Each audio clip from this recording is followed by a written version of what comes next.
Joining us for today's webinar, Commercial Sex Trafficking, Using Research Findings to Support Investigations, Part 2 of the 3-part series.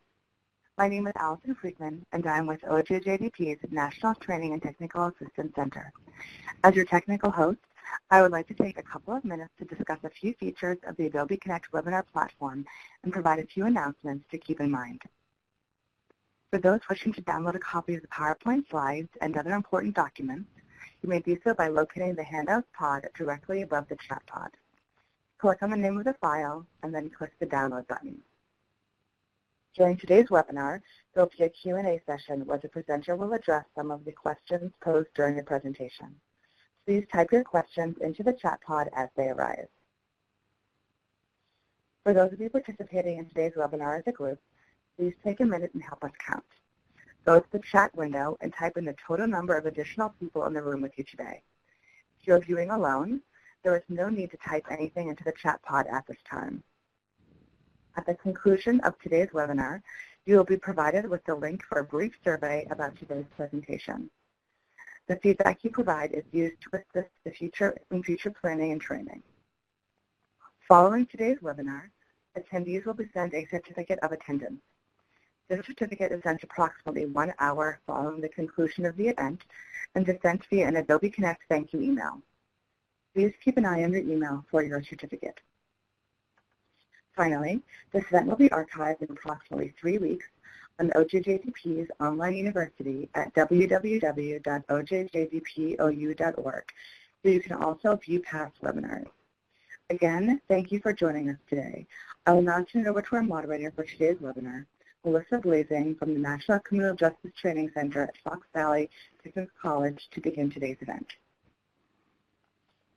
Thank you, Allison, for that introduction. As Allison mentioned, my name is Melissa Blazing, and I'm a project coordinator with the Amber Alert Training and Technical Assistance Program, which is a program within the National Criminal Justice Training Center of Fox Valley Technical College. The Amber Alert Training and Technical Assistance Program has partnered with OJJDP's National Training and Technical Assistance Center to host this webinar as part of our Amber Alert webinar series. In conjunction with our mission, this series works to bring together state, local, and tribal subject matter experts to present and discuss critical issues related to missing, abducted, and exploited children.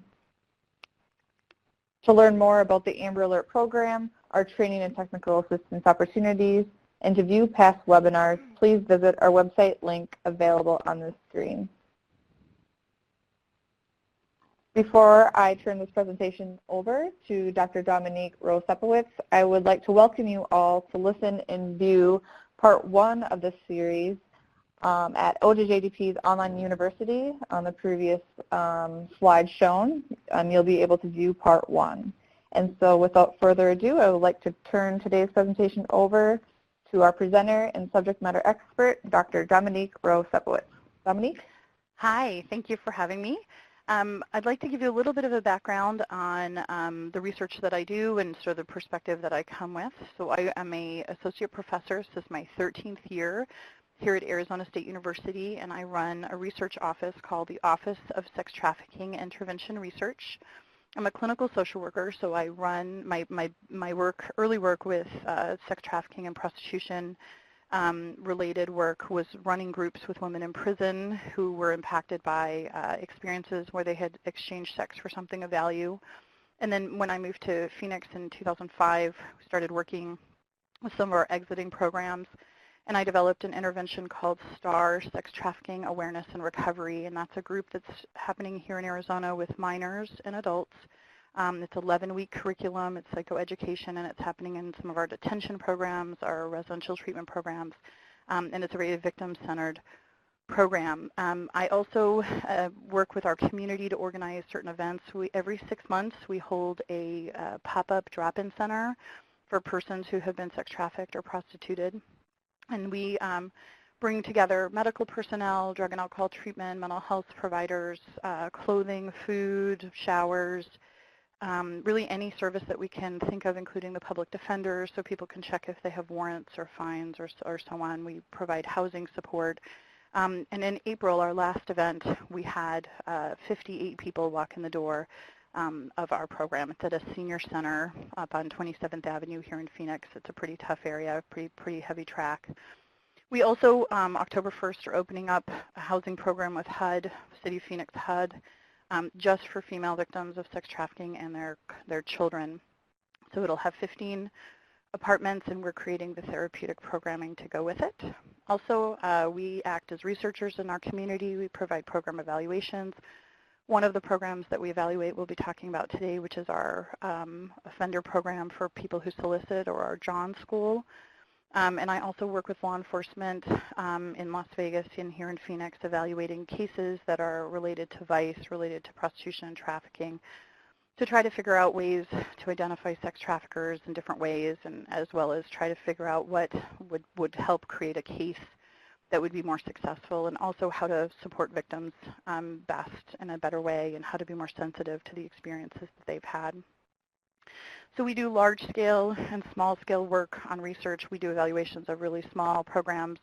And then we did a very large study that I presented in the first webinar, which was on 1,400 cases of people arrested for sex trafficking of a minor. So small scale, large scale. We have 3 full-time staff, including not including me, and we currently have 15 bachelor's or master's students working in this office, the Office of Sex Trafficking Intervention Research. And finally, we have created some new innovation related to prevention.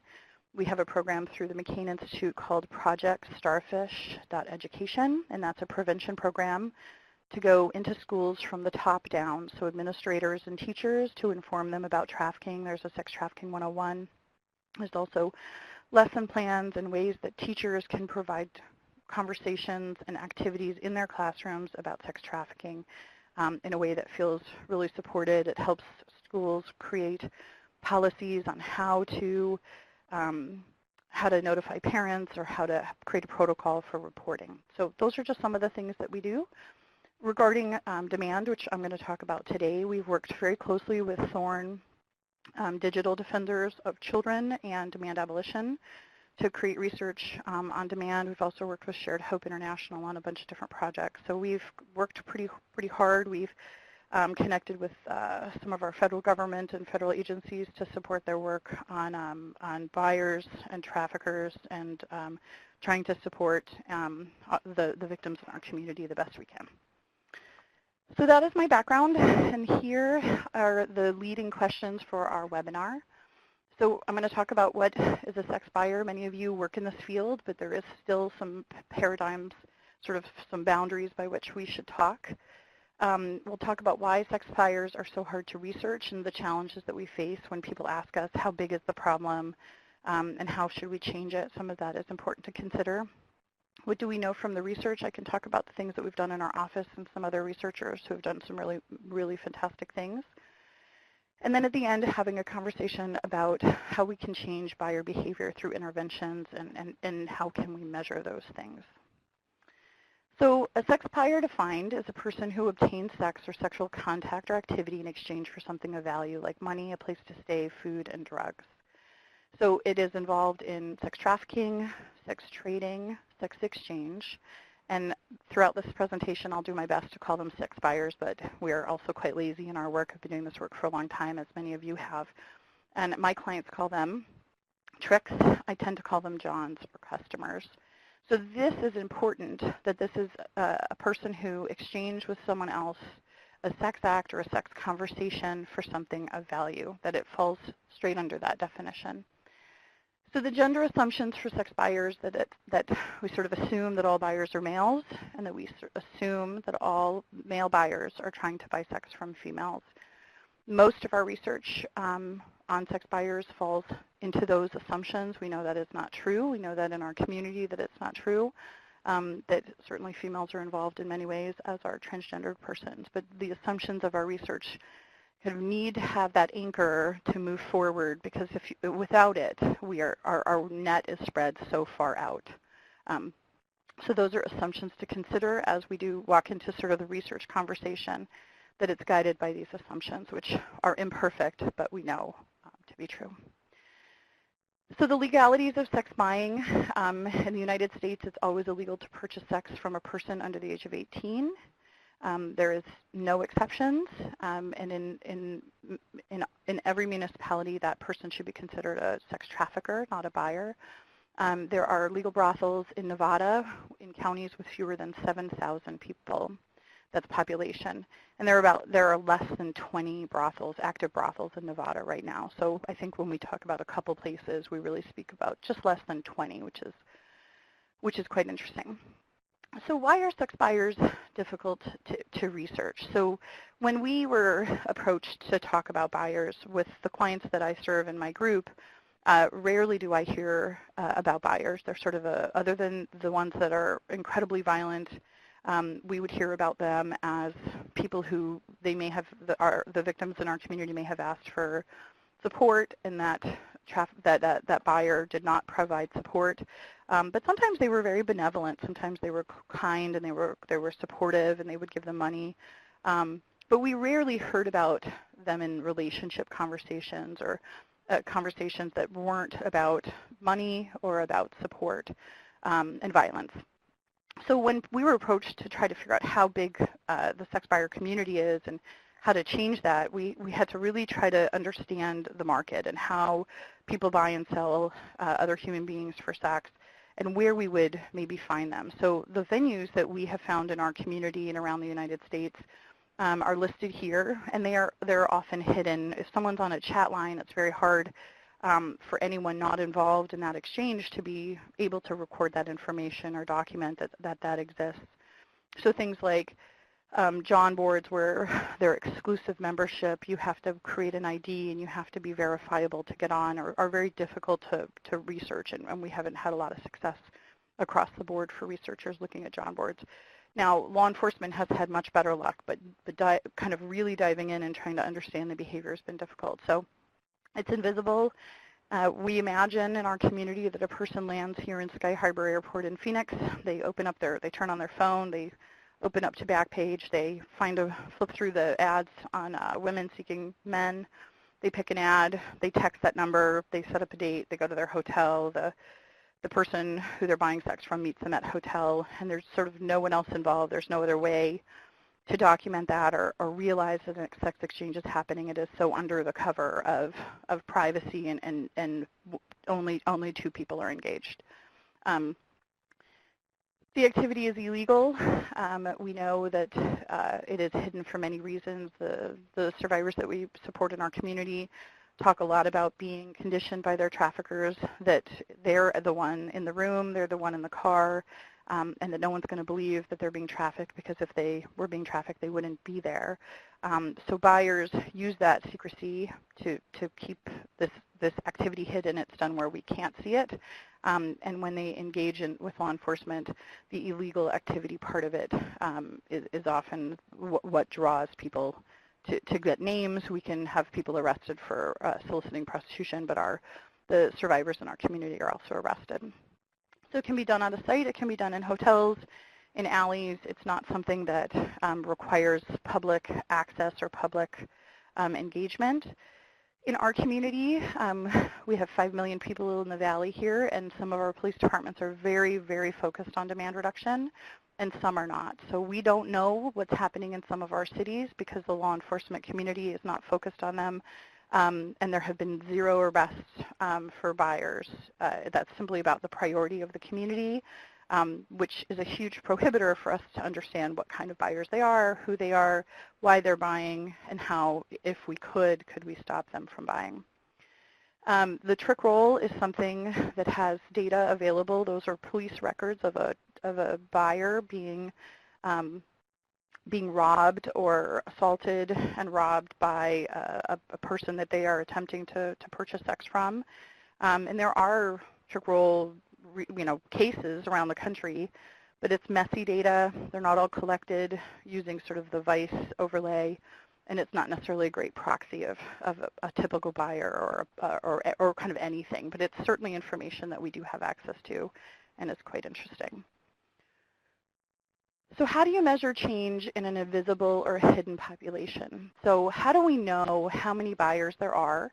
How do we know if a person is buying? For example, we've all talked about 3 different types of sex buyers. The buyer who's thinking about buying tomorrow, who has been fantasizing about it or thinking about it or focusing on it but hasn't yet purchased.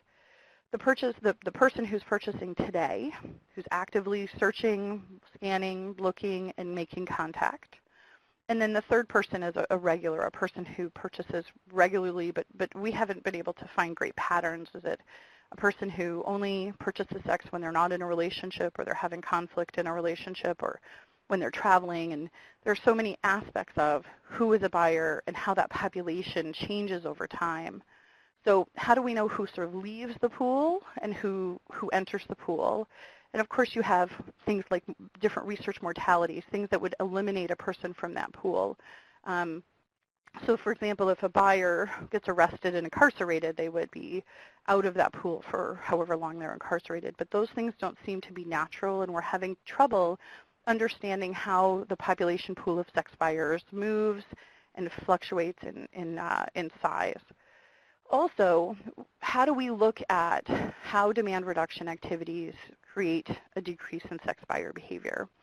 So for a number of years, we've been talking about how we are working with our community to measure the things that are done for demand reduction. So things like billboards, things like posting people's names online, or pictures up, or texting people or interacting with buyers, messaging them, calling their employers. There are lots of different techniques that are done, but how do we measure the effectiveness of that deterrent effect of those interventions? Has been quite complicated and very unsatisfying for those of us in this work, that there isn't an easy way to show that things are reducing. So if there's a big campaign that happens in my community and people stop Googling buying sex as a keyword, does that mean that we've reduced sex buyer behavior for real? Is that a real measure of change? So one of the least satisfying parts of this work is, how do we measure this decrease unless we ask sex buyers, did that actually stop you from buying sex in the future, and change the way that you believe about sex buying currently? So there are a couple of research studies that I'll highlight in this presentation that came out of our office. One of them is an evaluation of our offender program for persons who solicit here in Phoenix. It's a John school, a customer school. It's pretty traditional. It's a one-day program, and I'll tell you all about it. And then another study that we completed was over 2014 and 2015. We looked at the Super Bowl behavior over both of those 2 Super Bowl periods, an 11-day survey, the first Super Bowl when it was in New York, and then the second year when it was here in Phoenix. And we learned a lot about buyer behavior. We learned about frequencies and things that were quite interesting about buyers, and how, again, how measuring change is quite complicated. So both of those reports are available on the handouts, the PowerPoint slides and handouts. So the PowerPoint's available, as are those slides. So there's a couple of really dynamic studies that I want to encourage you to find and look for. They are both very rich and have been helpful, or all 3 of them actually. So let me tell you a little bit about them. So the first one's done by a researcher named Lauren Martin out of Minnesota, and she studied how the market looks in Minnesota. So they interviewed many people in their community. They interviewed law enforcement. They interviewed people who are working in the community. And then they looked at arrest records, and they looked at it from a really interesting perspective that I think is very helpful and very, and I think has the potential to really teach us something about how buyers work and what we should learn from them. So I would like to encourage you to take a look at that if you're interested in this research. She's an anthropologist, which is a really unique perspective, and she really took a picture from many angles of the sex buyer problem in Minnesota. The next report is the hobbyist and the girlfriend experience. This was done by Milrod and Monto in 2012, and they used an online web conversation. It's the same thing, online and web. They used an online survey to survey people on John boards and talk to them about sort of what they preferred and how they bought sex, and that is quite interesting. And then Michael Shively from ABT has done an incredible collation of research of many, many hundreds of people and places that he's interviewed, and people looking at almost all the John schools in the country and trying to figure out how people are addressing demand. And that website is a wonderful forum for kind of a blog, and it kind of keeps you up to date. And he really talks a lot about how law enforcement uses tactics, and they're very detailed. And I think it's a wonderful resource. Let me move to... So almost all the research that I have done has been done on sex buyers of adults, and I'll explain a little bit about why, and that's certainly for all the researchers that I know who are doing this work. So what we don't know is, so in our community and in many other communities, sex buying of an adult is a misdemeanor. They are almost always, in my community, they're referred to a diversion program. In the other cities in our valley, they are not. But it is a misdemeanor crime. Sex buying of a minor is a felony, and the case goes really in a completely different direction, and the access to the data about those buyers is really difficult to obtain. So any background can only come from court cases. The sentencing and consequences are really, really different if there's a decoy, not a real victim. And we've really had a tough time putting together the story about who are sex buyers of minors. So some of the questions that we have is this a really different group of sex buyers? Are they the same as people who are buying sex from adults? Do they have other things that we should know about them? And how should we categorize them? So currently in my community, they're categorized as sex offenders. They don't always get a sex offender sentence, but they certainly get sex offender consequences. They have to go to sex offender counseling, and the consequences of their behavior are very, very different than we would see an attempted sex buyer, a sex buyer of an adult. So what we don't know is, are they sex traffickers? So that's the charge that they would get. They attempt to buy sex from a minor, or they do buy sex from a minor. Are they sex traffickers in other ways? Are they also actually trafficking and having that person are they exchanging that child for sex with other people? Should we categorize them as child sex abusers? Are they sexual predators? Are they people who are thinking and fantasizing about hurting children or having sex with children, and are simply using Backpage or another way to find their victims? And some people in our community call them child rapists. So these are some of the questions that we have about sex buyers of minor, and these are future research studies we hope to understand more, looking at the sex offender surveys done on some of these arrestees, and trying to figure out who they are and what kind of makes them, are they a unique group, or are they exactly the same as sex buyers of adults? So we have not found any research to date that explains the following questions. Are they pedophiles? Are they people who are intentionally trying to buy sex from children? Is this their preference? Is this a sexual fantasy, or this is something they are acting out through that purchasing? So we've heard sort of anecdotally, this is a person who had fantasies about children but didn't want to, hurt someone or get caught with someone in their community. So instead they went online and found the youngest person that they could find. So that's quite anecdotal and not really that helpful, but it does serve the question, are they acting out this pedophilia, or are they sort of the last one, which is sort of, we don't really care if you're 16 or 18 or 14.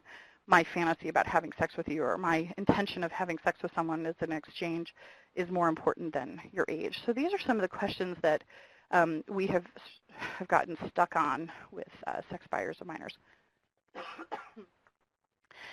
So when we look to learn about sex buyers, there's some really strong data available, but it's a bit two-dimensional. The first one would be the sex buyers of adults from John schools, and I will explain to you our evaluation of our solicitation program. It's a one-day class, a bit like a driving school, and we'll talk about what we learned. We can look at criminal records of sex buyers, which usually aren't terribly interesting. Many of them don't have criminal histories or are very complex.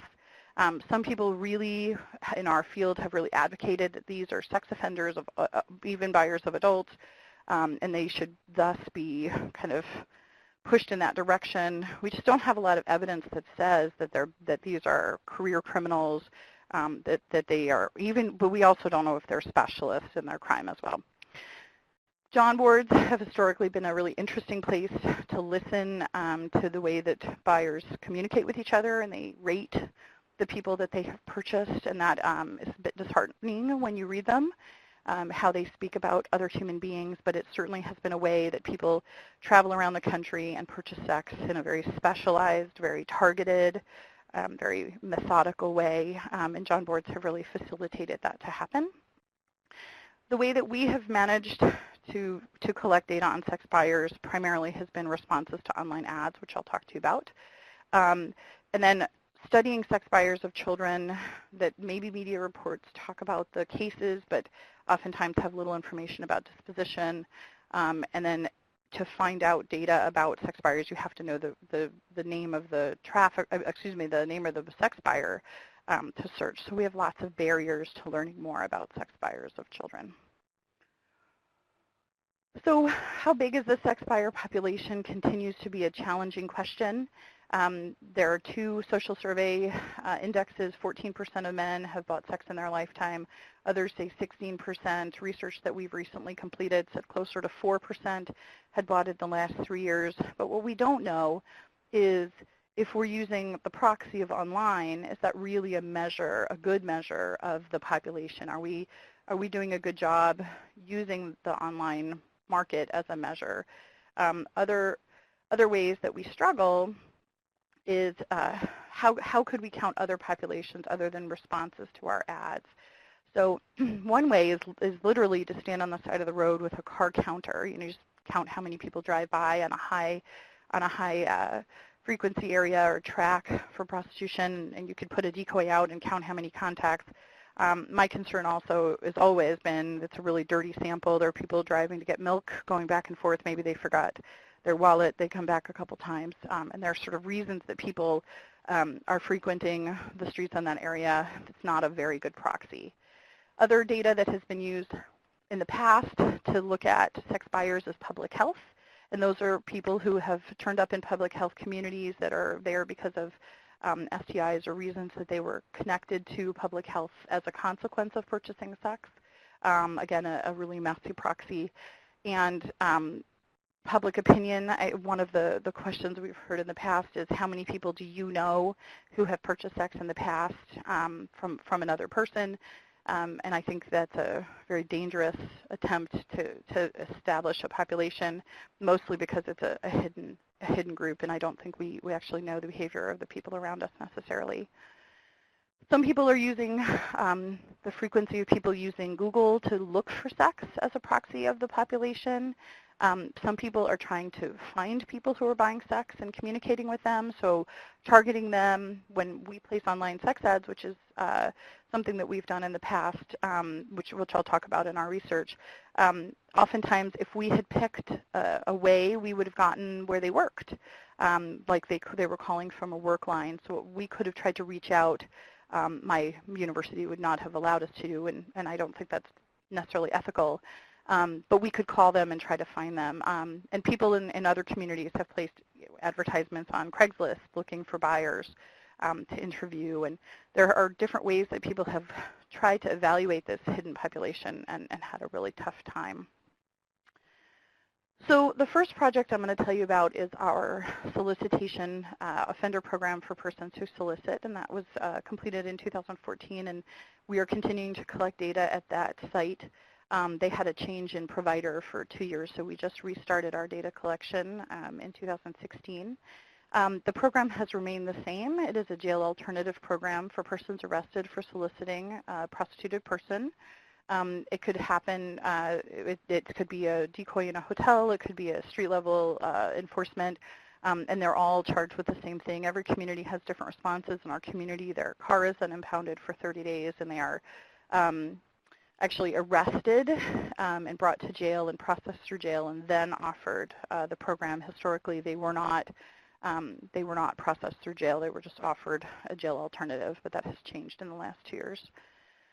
So from June 2010 to 2014, we had 422 attendees of this program. It's a one-day, 8-hour program. It's on a Friday, usually once a month, sometimes every other month. Came from 43 groups. The group sizes ranged from 4 to 23. And all the attendees of this program were male. The jail cost savings for the city, who justifies this as a diversion program, was a little over about $2.5 million.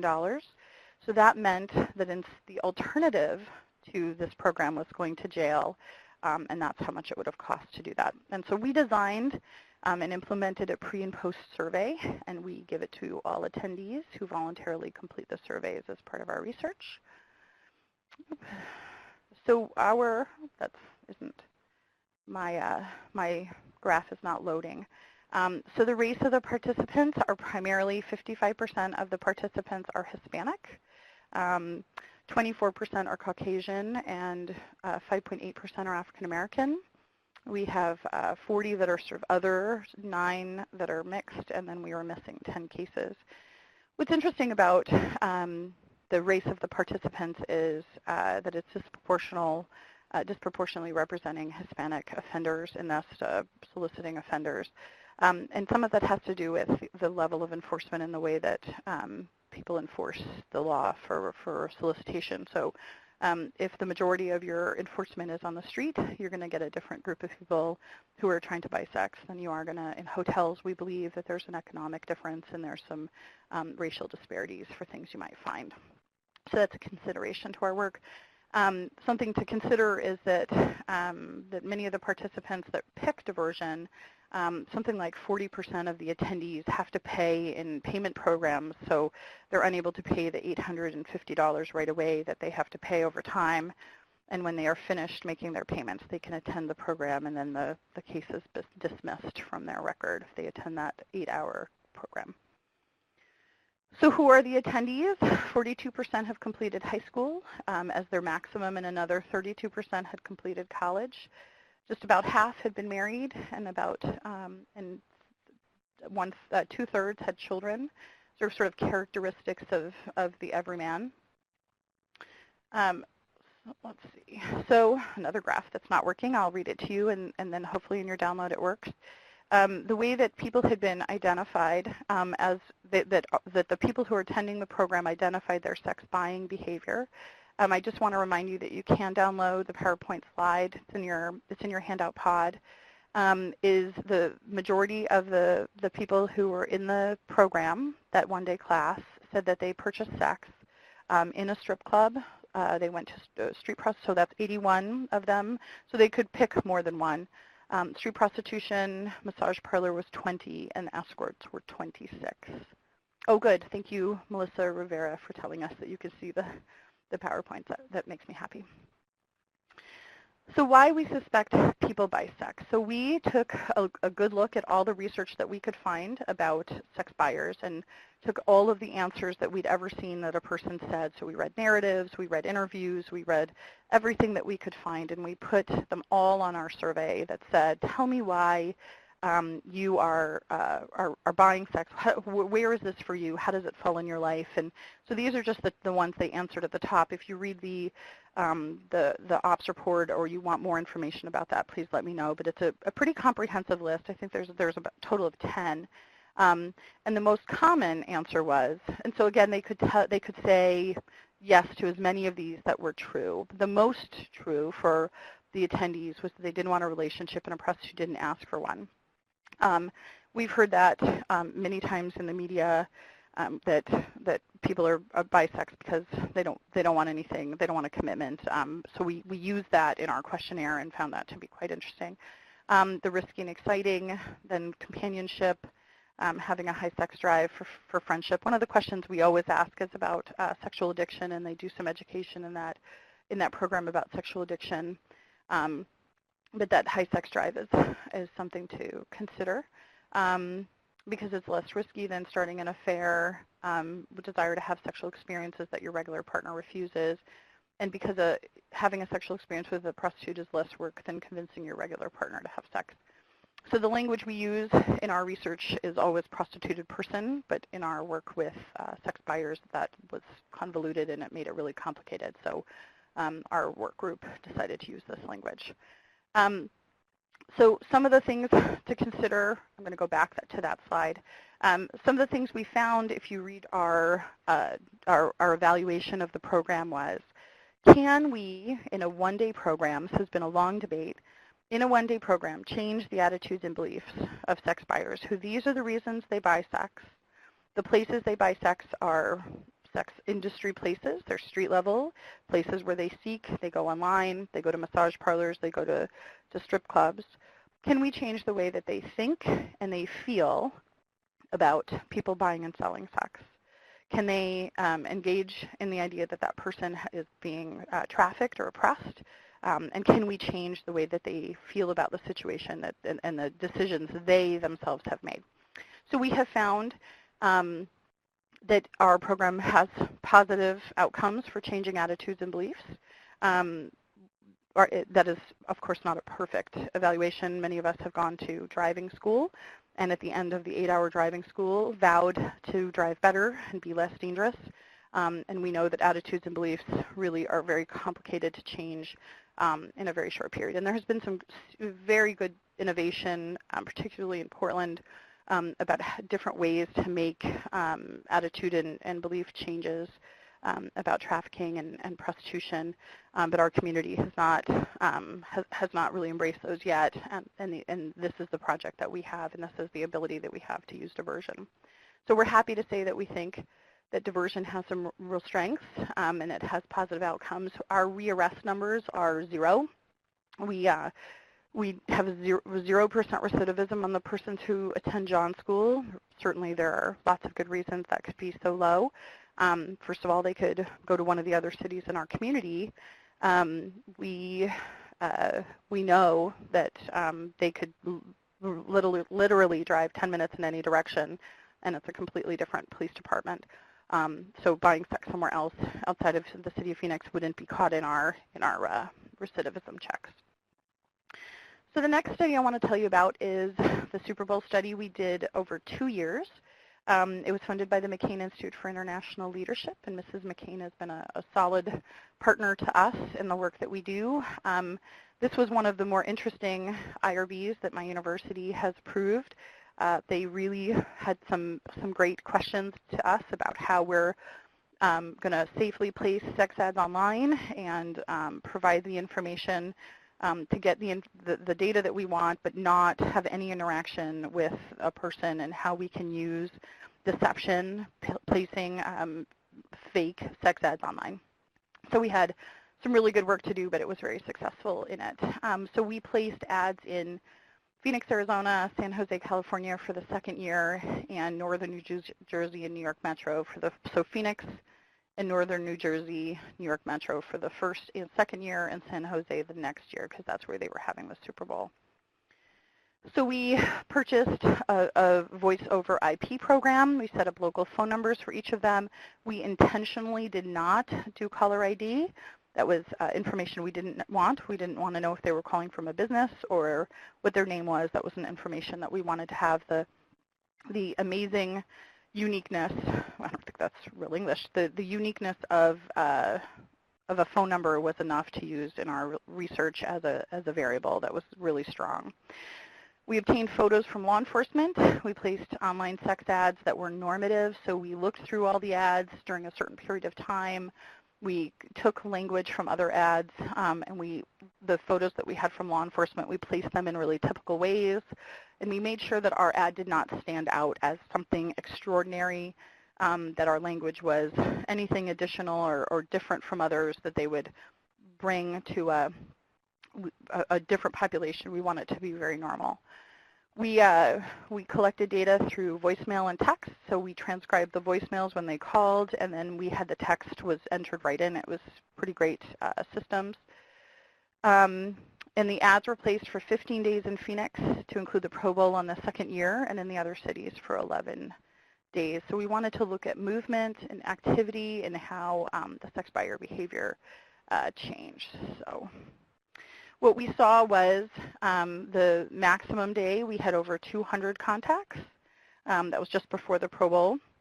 And then during and after the Pro Bowl, it was during and after the Super Bowl, it went very far down. It was 100 ads, 100 contacts less. What was really interesting was that we know that our community very much discussed the actions around Super Bowl anti-trafficking work. There were people handing things out.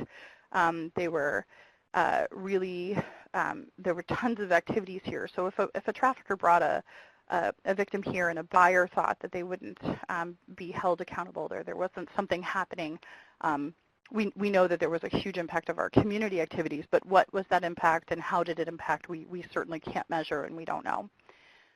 So in the Super Bowl 2015 in the Phoenix area, we had 1,687 contacts from 898 unique phone numbers.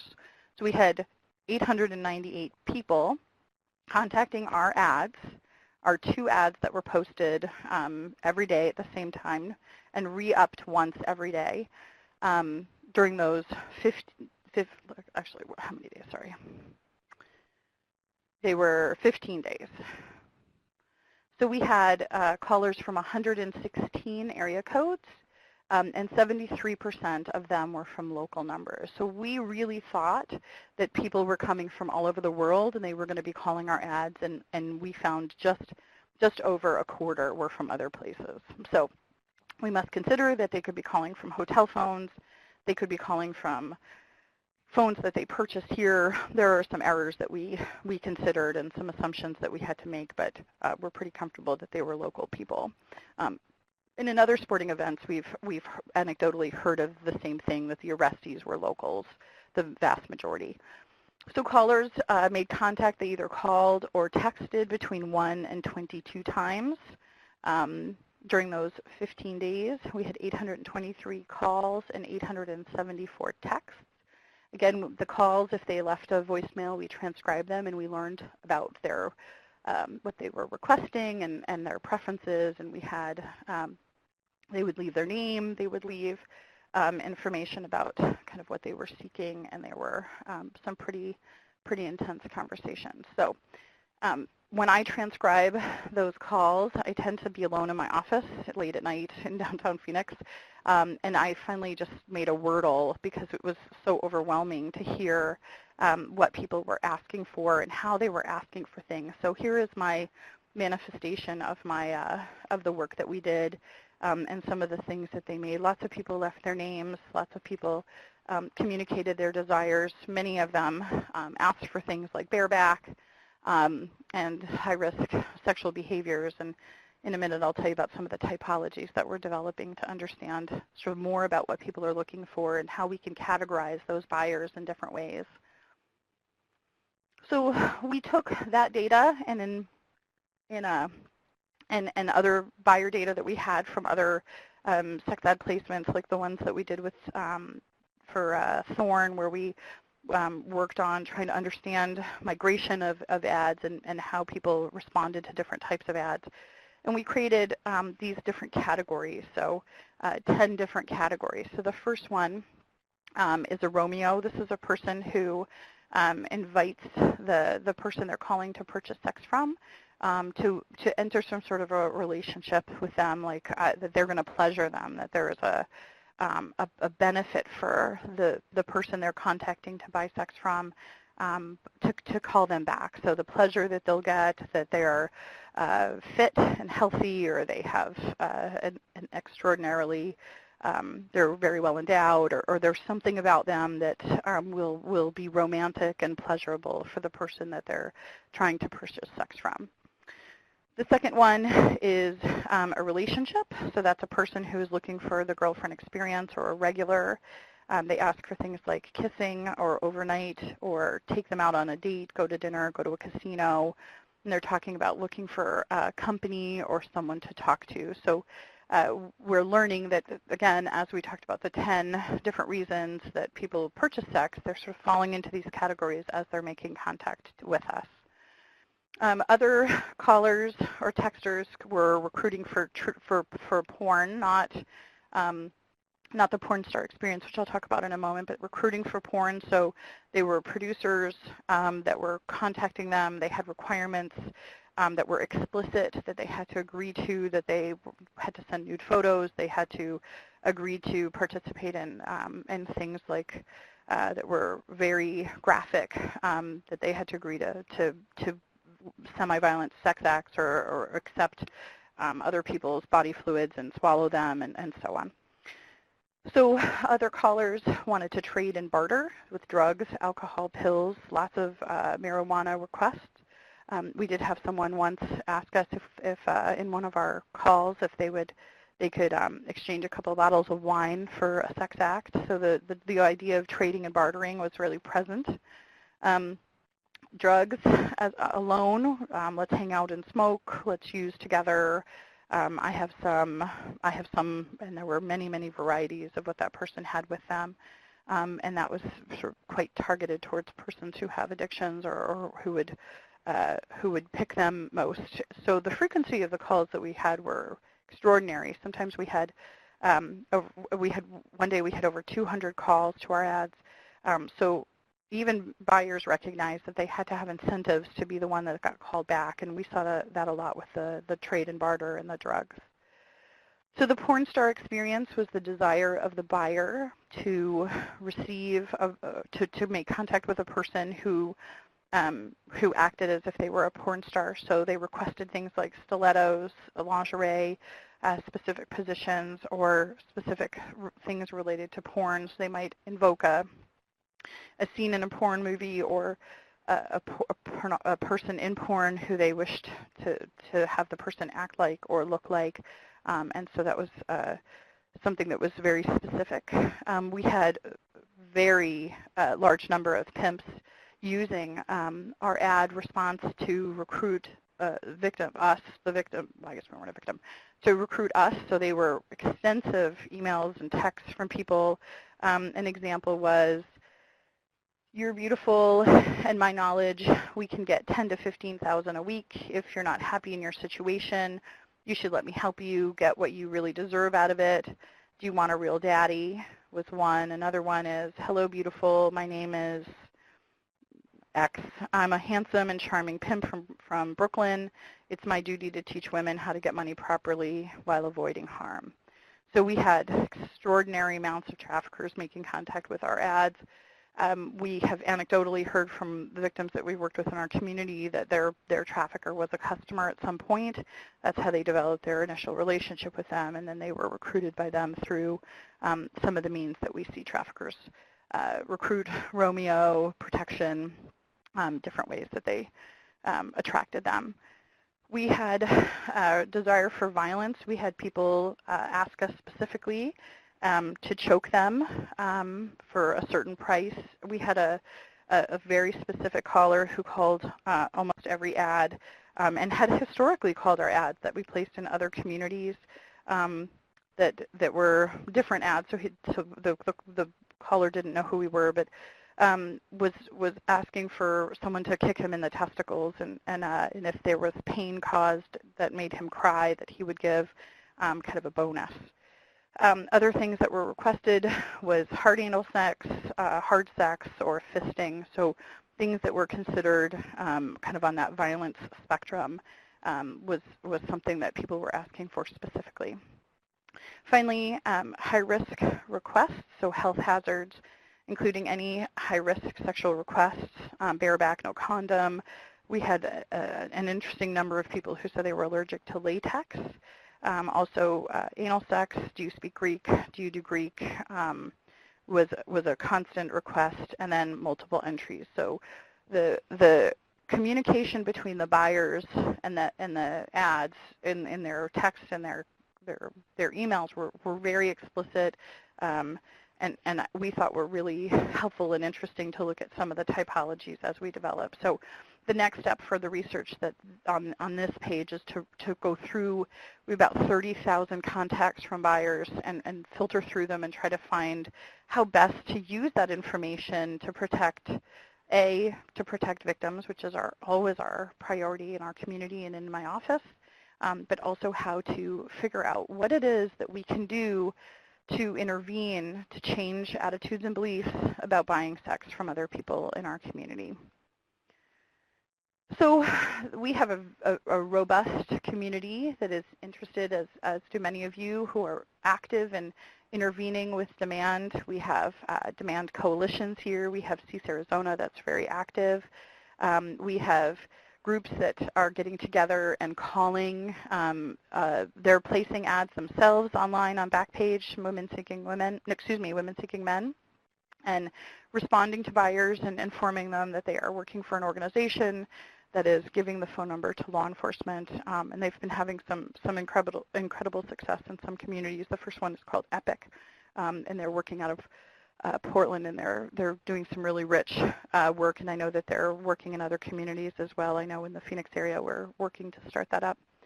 CEAS Arizona, who works with demand abolition, and they work very closely with technology, and they're using Facebook and Google and text campaigns to communicate with sex buyers. They are measuring their success by reductions in engagement on places like Facebook and Google. They're looking for personality types on Facebook and sending messages to those people that match some of the personality types or profile types that they've been able to identify through their research. And they've been texting out.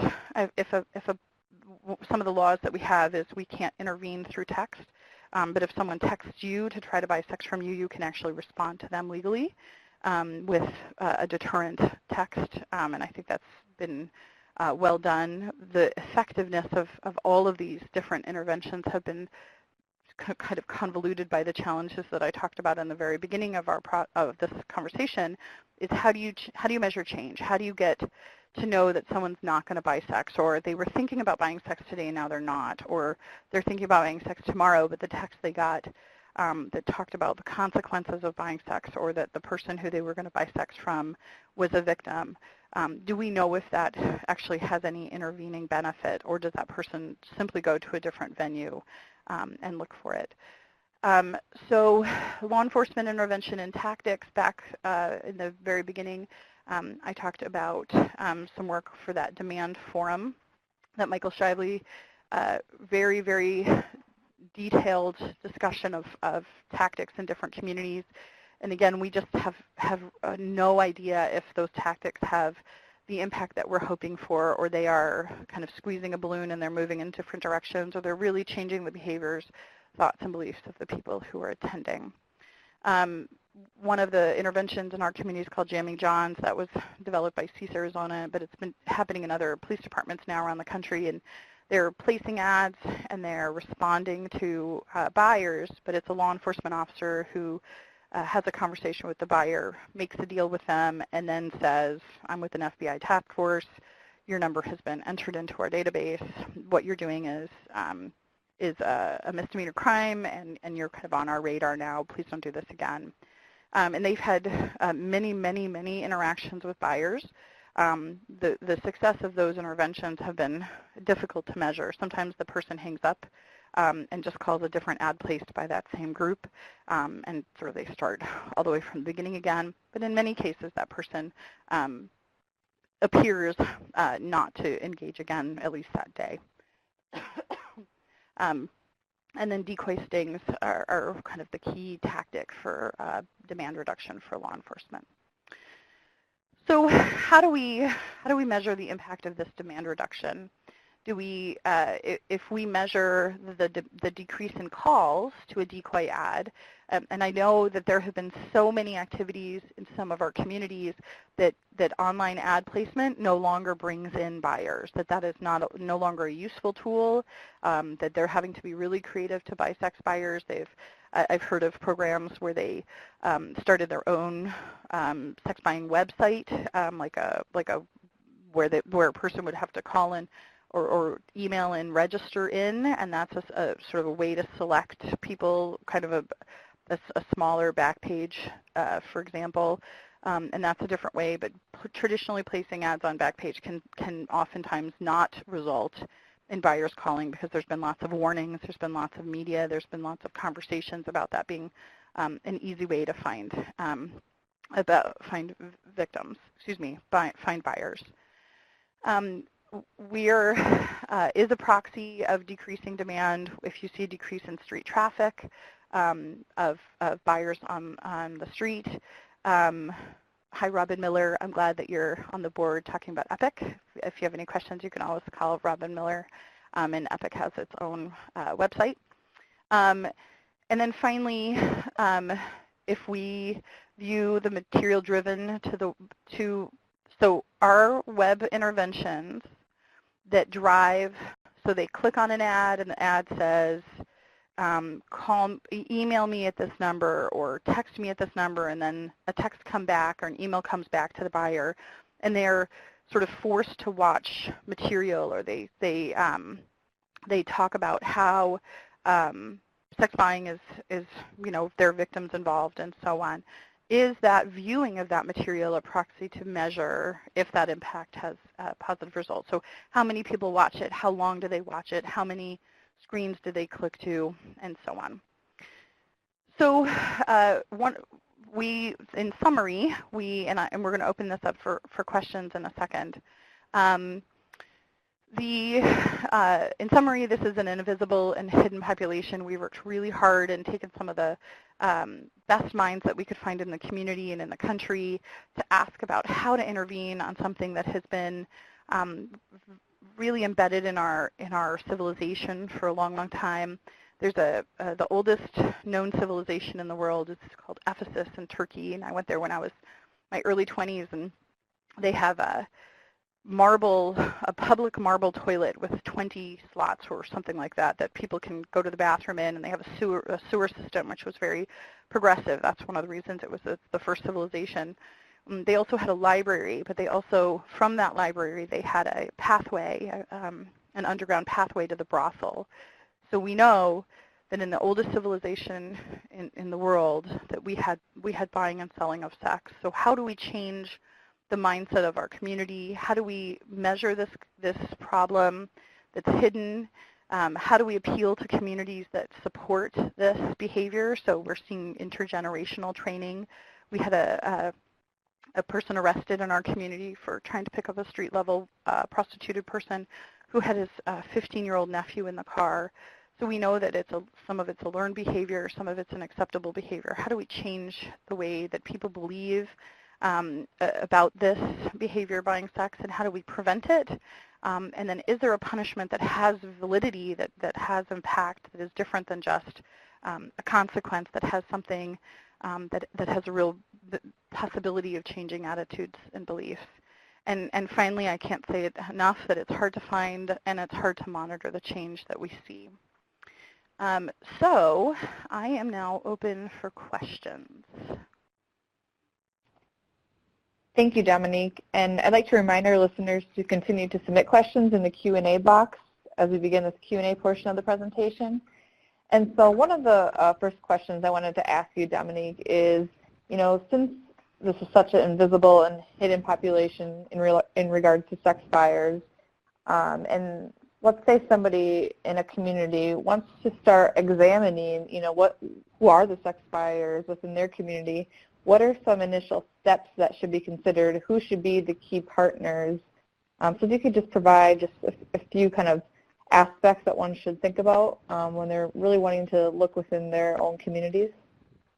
So let me just make sure I understand the question. So if a community wants to start talking about who are the sex buyers in their community, how should they start? Absolutely, so, yep. We had a propellant in our community that has been really helpful to us in the last few years.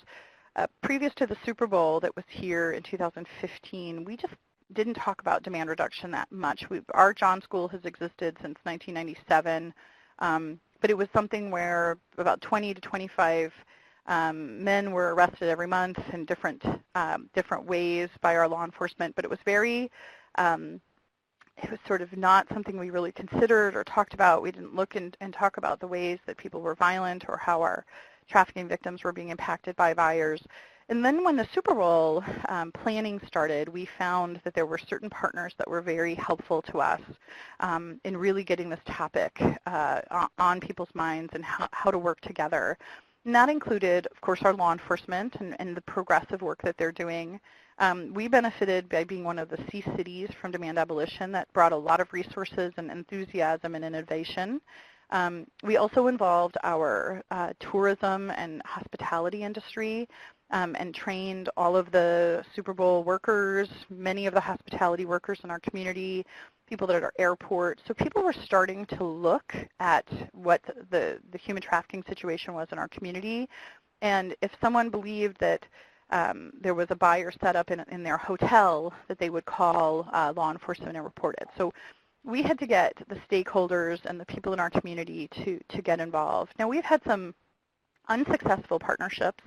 We spent a lot of energy. We had a half-day summit where we brought people from our faith community in and said, we are really struggling to change attitudes and beliefs about buying sex in our community. We'd had a couple of pastors come and meet with us from a couple of different communities who said, we're having people come and talk to us privately about buying sex, stopping at massage parlors on their way home, or that their sex addiction was leading them to purchasing sex from people on the street or meeting in hotel rooms.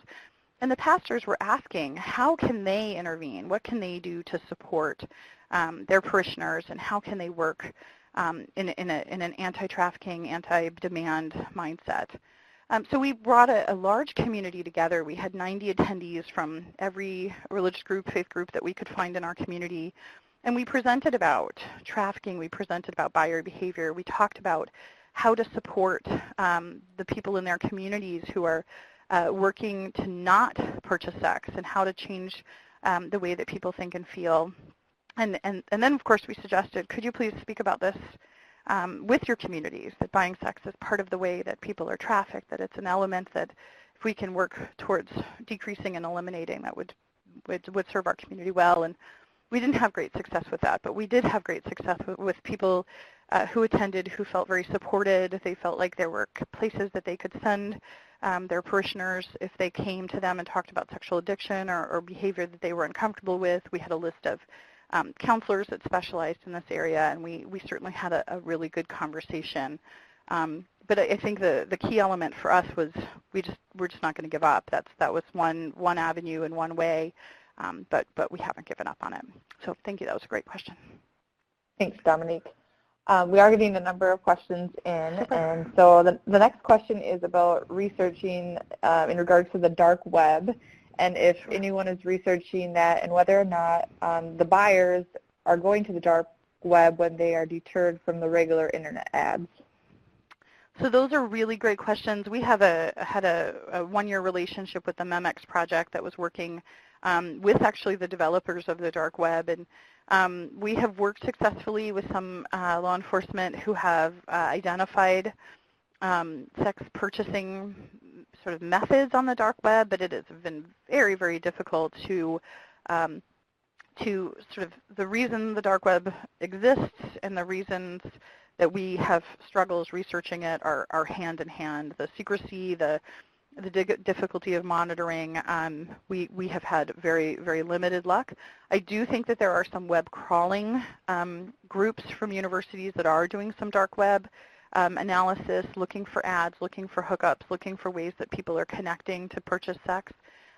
But we do know that there are, so the ways that people purchase sex are either open or closed. So open modalities are finding someone that you don't know, or finding someone on the street, or looking at a new ad and connecting with someone new. The closed ways of buying sex are through a known venue. So through a strip club you've bought sex at before, a pimp that you might know. Many of the celebrities that have been arrested got their hookup from someone who worked in a hotel that they were familiar with and had received, had bought sex at that hotel before.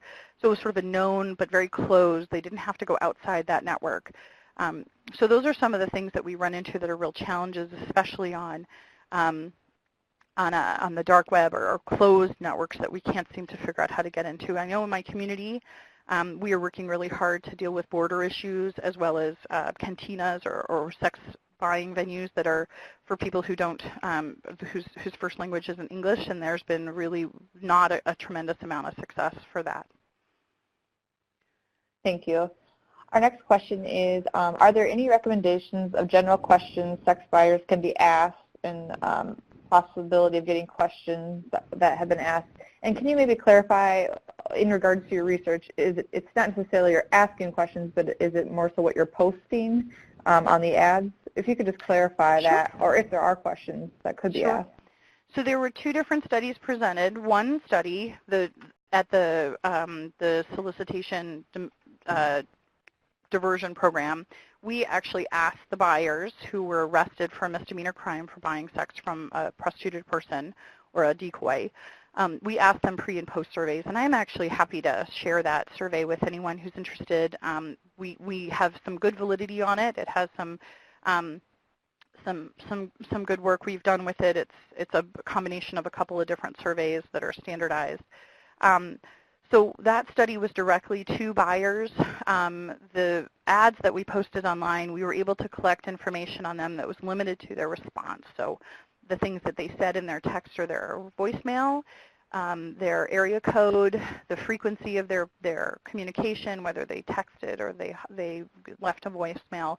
So it was a much more limited access, but we believe a much broader sample than we would get for people who ended up in a John school.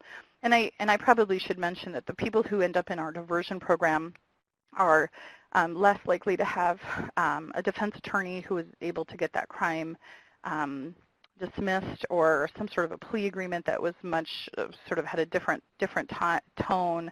So we do know that people who end up in our diversion programs tend to have less agency and less ability to avoid that consequence. So some of the biases of that is important to consider. Thank you.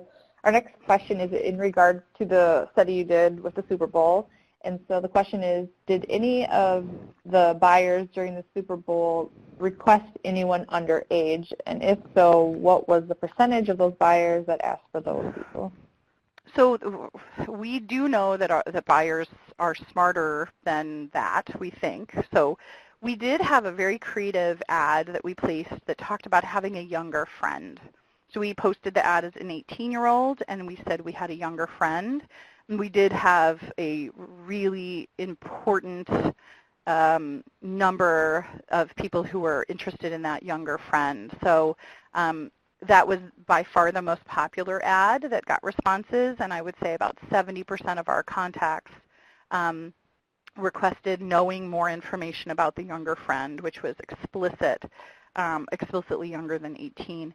We have to be really careful about leading questions and the way that we use deception to lead people into attempting to commit a crime. And we know that the crime that sex buying is in our community is a misdemeanor, but purchasing sex from a child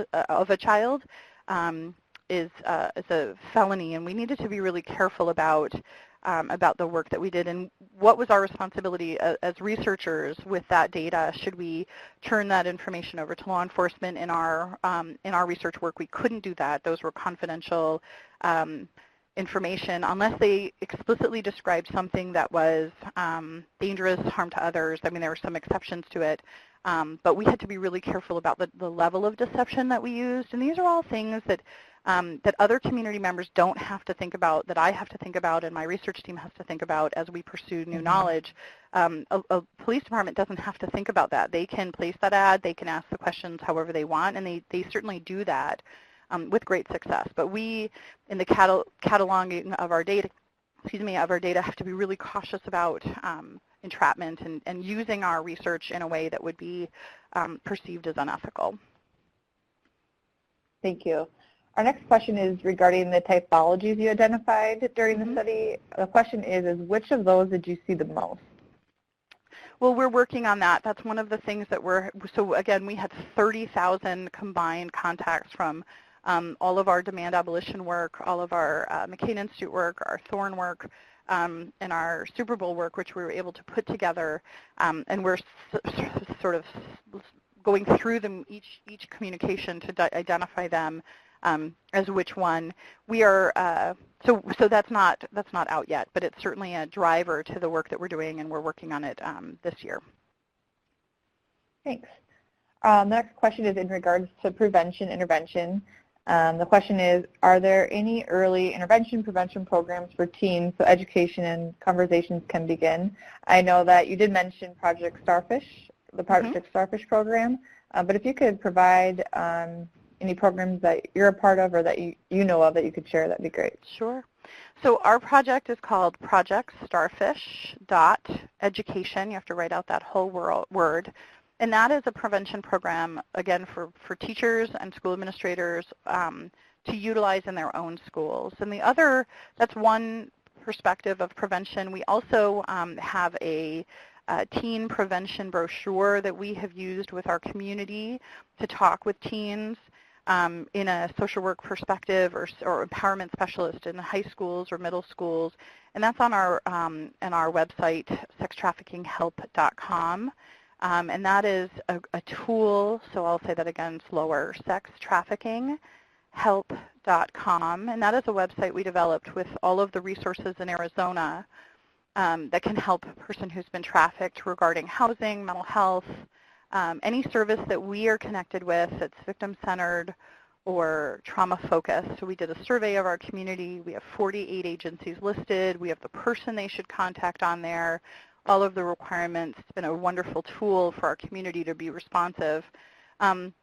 So on that website, we have all of our research listed as well as our brochures. So we have brochures for teens as an awareness building. We have a brochure for parents. So the first half of the parent brochure is about ways to prevent trafficking, things to look for. And then the last half of that brochure is about how to respond if your child has been trafficked. So kind of what are things to think about, how to be supportive, how to use the information they tell you as they do disclosures to be helpful to the case, how to support them, how to try to keep them safe from that point on. So it's a bunch of different brochures that we developed to educate our community. We found that our medical community would not read a brochure for our probation community, so we created specialized ones using experts from the fields that we specialize those brochures in. So those are a good read. They're free. You can download them and use them. The only other aspect of prevention that we are aware of, we work with the Girl Scouts here in Phoenix that go into schools and talk about sexual con games and dating violence more. But the ability to get into schools and school districts in our community has been prohibitive. It's really difficult to get any new intervention in. And we realized that talking about sex and talking about victimization was going to be a really difficult approach, and the resources for that we simply haven't had. So I think the limits that we have are very real to get this into vulnerable youth. Kids in foster care, that brochure, that teen prevention brochure has been really helpful for group homes to sit down at dinner time and talk about prevention. It's quite pretty, it's kind of dynamic, and kids seem to be really responsive to it. Thanks. So our next question is, is there research on the differences in characteristics and behavior between those who solicit sex from minors versus adults? I know you briefly talked about how the majority of your research has been with adults, so if you could just clarify. Sure. That question. So that's a great question, and we have lots and lots of concern about that. We know that the person's caught in stings or caught with a minor in our community their consequences are significantly different. Some people think they're not serious enough that they get, a year in prison or they go to sex offender counseling. So we are pursuing a relationship with the agency here that provides counseling to those people sentenced for the solicitation of a minor, but we haven't had good luck understanding, are they attracted to prepubescent adolescents, for example? Are there sex offender questionnaires that we can use or look at the scores that could help us understand if they are really a different population than the buyers of adults? Or are they simply lazy? Are they they don't care if they're 16 or 18 or 30? We don't know. I don't know the answer to that, and I haven't found any research that did a good job on that or told me anything different. So if anyone knows about that, that'd be super. But it's something that we're actively pursuing, and I think the prevention of buying sex from minors, if they are a different population, would have a really different approach that we would need to consider. Thanks. So our next question is perhaps directed to you, Dominique, is how do you maintain a sense of emotional safety in reviewing and analyzing data? Thank you, Allison, for that question, by the way. I've had to develop a sense of humor, which is most of us who work in really difficult populations and with difficult topics have. I have a very, very kind, loving husband named Brian, and many of the callers also reported that their name was Brian, so we sort of have a joke around our office as we're analyzing data that we, if someone else's husband's name or one of the gentlemen that are working in our community, it's their name calling, we sort of have a good giggle about it. I do have difficulty maintaining hope that so many of the survivors in our community have said, for example, we worked with a 15-year-old a couple years ago who said, every person that I've met in the last year, other than my trafficker, had a wedding ring on and was married to someone. I'm 15, how can I look at the world as a positive place that I want to get married, that I want to be in love, if these are the people that are having sex with me for money, and that the message that the juvenile victims that we work with are getting are so convoluted. The stories that our survivors tell us are heartbreaking. I had a survivor in our community who helped develop our drop-in center, and we were trying to figure out what times we should have that drop-in center. And I was like, we'll do it at night, right? That's when sex buying and selling happens. And she said, well, Dominique, you're lovely, but that's not true. That she had a sex buyer that every single morning at 7 a.m. would come by and pick her up she was living behind a magnolia in our community, and he would pick her up, and sometimes he had his toddler in the back seat, and they would drop that toddler off at daycare, and then he would give her money for a sex act, and she would go get her next fix. So the behavior of the buyers in our community range, from really not impacting our community and really hurting the victims that we serve. So personally, this is a very difficult conversation, but it's an important one. And we're trying to be strategic and innovative and approach it in ways that are that we're not going to give up, that this is something that has happened for as long as time, that we can change the way that people think and feel about buying and selling other people. So that was a really long answer. Thank you, Dominique. And I think that we'll end with that question for today's webinar. So I just wanted to give you the floor to see if you had any last-minute comments you wanted to make. Not for me. Thank you so much, everyone, for listening. All right, thank you. And thank you, Dominique, for providing your insight and responding to our audience's questions. Before we close, I'd like to thank you for participating in today's webinar and give a special thanks to Dominique for joining us. We encourage you to sign up for part 3 of the series, which will be presented next week on September 26th. Please keep in mind that future webinar announcements from our Amber Alert Training and Technical Assistance Program will be made in the coming weeks. Allison, I'll turn the presentation back to you. Thank you, Melissa, and thank you, Dominique. This webinar will be archived on OJJDP's online university in approximately 3 weeks.